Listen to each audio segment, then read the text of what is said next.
మన ప్రాచీన భారత సంస్కృతిలో అత్యంత ప్రాధాన్యత గల ఇతిహాసాలలో రామాయణం ఒకటి.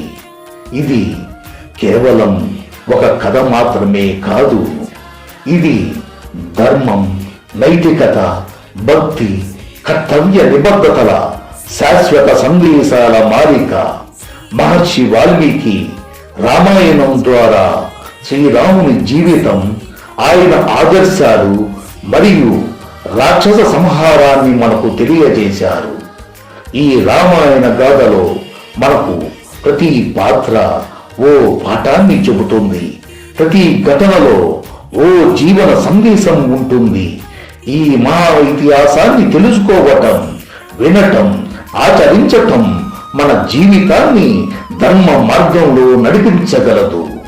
రామాయణం ఓ ఇతిహాసం కాదు, ఇది మన జీవితం, ఇది మన ప్రయాణం, ఇది మన మనసు ఎదుర్కొనే ప్రతి యాతనకి, ప్రతి విజయానికి ప్రతిరూపం.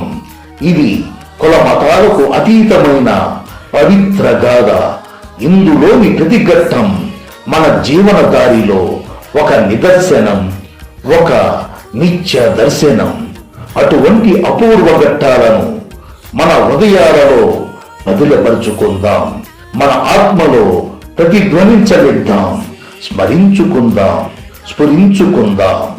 ఒక తండ్రికి కొడుకు మీద ఉన్న ప్రేమ, ఒక కొడుక్కి తండ్రి మీద ఉన్న గౌరవం, ఒక భర్తకు భార్య మీద ఉన్న బాధ్యత, ఒక భార్యకు భర్త మీద ఉన్న నమ్మకం, ఒక అన్నకి తమ్ముడి మీద ఉన్న విశ్వాసం, ఒక తమ్ముడికి అన్న మీద ఉన్న మమకారం, ఒక మనిషిలోని బలం, మరో మనిషిలోని స్వార్థం, ఇంకో మనిషిలో కామం, ఒకరి ఎదురుచూపులు, మరొకరి వెతుకులాటలు, అండగా నిలిచిన మనుషులు, అన్నీ కలిపి మనిషిని మనిషిగా బతకటానికి అవసరమైన ఒక నిఘంటువు.